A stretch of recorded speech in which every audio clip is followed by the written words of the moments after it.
क्या मायावती जानबूझकर भारतीय जनता पार्टी को फायदा पहुंचा रही हैं? मायावती के फैसलों से बीजेपी को सीधे फायदा हो रहा है। ये चर्चा आजमगढ़ लोकसभा उपचुनाव के समय से काफी तेज हो गई है। एक तरफ जहां विपक्षी एकता की बात हो रही है, वहां मायावती ने ऐलान कर दिया है कि वो अकेले चुनाव लड़ेंगी। बीएसपी चीफ मायावती ने लोकसभा चुनाव और उससे पहले 9 राज्यों में होने वाले विधानसभा चुनाव में गठबंधन नहीं करने का ऐलान किया है। मायावती ने यह भी कहा है कि कांग्रेस और कई दल ये भ्रम फैला रहे हैं कि बीएसपी उनके साथ गठबंधन करेगी, जबकि ऐसा नहीं होगा। इस वर्ष सन 2023 में कर्नाटक, राजस्थान, मध्य प्रदेश, छत्तीसगढ़ सहित अन्य जिन भी राज्यों में विधानसभा के वे अगले वर्ष देश में लोकसभा के लिए होने वाले आम चुनाव में भी हमारी पार्टी बीएसपी किसी भी पार्टी के साथ कोई भी गठबंधन करके ये चुनाव नहीं लड़ेगी, बल्कि अकेले अपने बलबूते पर ही ये सभी चुनाव लड़ेगी। मायावती के उम्मीदवार उतारने से विपक्षी पार्टियों के वोट बटेंगे। जाहिर है इससे फायदा भाजपा को होगा।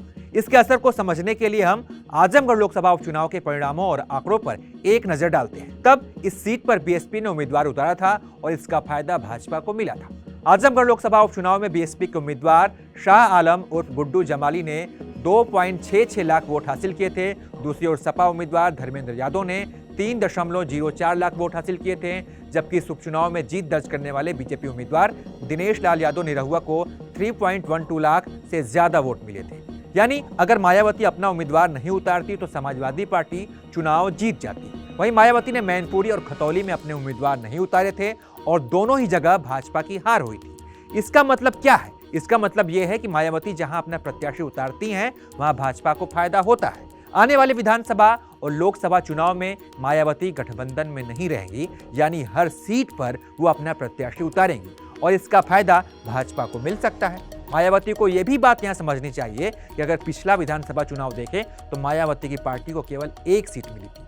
वो यूपी जहां मायावती का गढ़ है, अगर वहां 1 सीट मिल रहा है तो अन्य राज्यों में और लोकसभा चुनाव में क्या होगा? जाहिर है मायावती का गठबंधन नहीं करना इस चर्चा को और बढ़ावा दे रहा है कि मायावती द्वारा उठाया गया यह कदम क्या भाजपा के हित में है? क्या मायावती भाजपा के लिए काम कर रही हैं?